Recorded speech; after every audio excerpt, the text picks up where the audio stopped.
Hi friends, இன்றைக்கி வீட்லேயே பருப்பு சாம்பார் எப்படி செய்ய போகிறோன்னு பார்க்கலாம். அதுக்கு தேவையான பொருள் நம்ம எடுத்து வச்சுருக்கோம். முதல் கொஞ்சமாக பருப்பு எடுத்து, துவரப்பருப்பு எடுத்து நம்ம தண்ணி ஊற்றி வேக வச்சுக்கலாம். அதுக்கப்புறம் தாளிக்கிறதுக்கான பொருட்கள், ஒரு பேன் எடுத்துக்கிறோம். அதில் 2 ஸ்பூன் ஆயில் விட்டுக்கலாம். அதுக்கப்புறம் கடுகு, வெந்தயம் சேர்த்திக்கலாம். அது பொரிஞ்சதுக்கப்புறம் கருவேப்பிலை, மிளகாய் சேர்த்திக்கலாம். அது கூட ஒரு பல் பூண்டு சேர்த்துக்கலாம். அது நல்லா பொரிய விட்டதுக்கப்புறம் 5-6 சின்ன வெங்காயம் முழுசாக சேர்த்திக்கலாம். அதான் உங்களுக்கு ஒரு டேஸ்ட் கொடுக்கும்.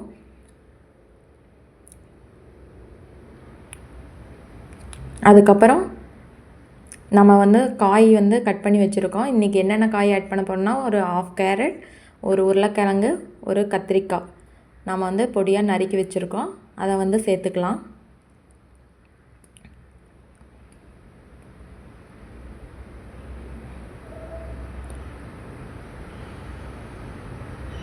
இதுக்கப்புறம் ஒரு மீடியம் சைஸ் தக்காளி எடுத்து வச்சுருக்கோம். அதை பொடியாக கட் பண்ணி அதையும் இது கூட சேர்த்திக்கலாம். கொஞ்சமாக பெருங்காயத்தூளோ அல்லது கட்டி பெருங்காயமோ ஏதாவது 2ல் எது வேணாலும் சேர்த்துக்கலாம், டேஸ்ட் வரும். அதை இந்த டைமில் சேர்த்துக்கிறோம். சேர்த்துட்டு நல்லா கலக்கி விட்டுடலாம். கலக்கி விட்டதுக்கப்புறம் ஒரு 2 நிமிஷம் கழித்து மசாலா ஆட் பண்ணிக்கலாம். கொஞ்சமாக மஞ்சள் தூள், தேவையான அளவு உப்பு,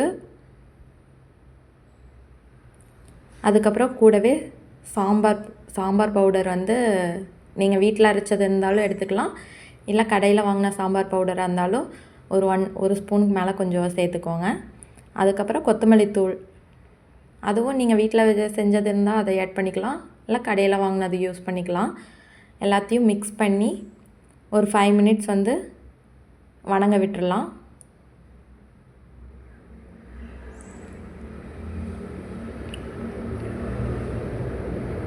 அதுக்கப்புறம் நம்ம பருப்பில் இருந்து தண்ணியை மட்டும் இருத்து இதுக்கெல்லாம் மிக்ஸ் பண்ணோம்னா அந்த தண்ணியில் காய் வேகும்போது உங்களுக்கு டேஸ்ட் இன்னும் நல்லாயிருக்கும். அப்போ இந்த பருப்பில் இருக்கிற தண்ணியை மட்டும் வடித்து நம்ம சேர்த்துக்கிறோம். சேர்த்துனதுக்கப்புறம் காய் வேகிற வரைக்கும் நம்ம மூடி போட்டு வச்சிடலாம். இப்போ பார்த்திங்கன்னா உங்களுக்கு கொஞ்சம் நல்லா காய் வெந்து வந்துருச்சு. இந்த டைமில் நீங்கள் பருப்பு வேக வச்ச பருப்பை இது கூட சேர்த்துக்கலாம். நல்லா வேக வச்ச பருப்பை நல்லா நல்லா வேக விட்டணும். மாவு மாதிரி வேக வச்சா தான் டேஸ்ட் நல்லாயிருக்கும். மிக்ஸ் பண்ணி நல்லா ஒரு கலந்து விட்டு ஒரு 5 மினிட்ஸ் கொதிக்க விட்டுருங்க.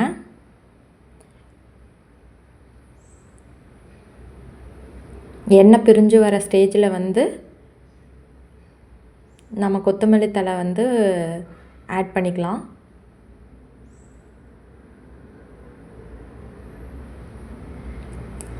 இப்போ நீங்கள் பருப்பு சாம்பார் வீட்டிலையே ரெடி பண்ணியாச்சு.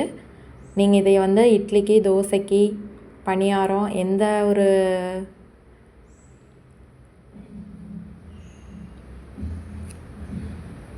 டிஃபன் ஐட்டத்துக்கும் யூஸ் பண்ணிக்கலாம், நல்லாயிருக்கும். நீங்கள் சாப்பிட்டு பார்த்துட்டு எப்படி இருக்குது அப்படிங்கிறத கமெண்டில் பதிவு பண்ணுங்கள்.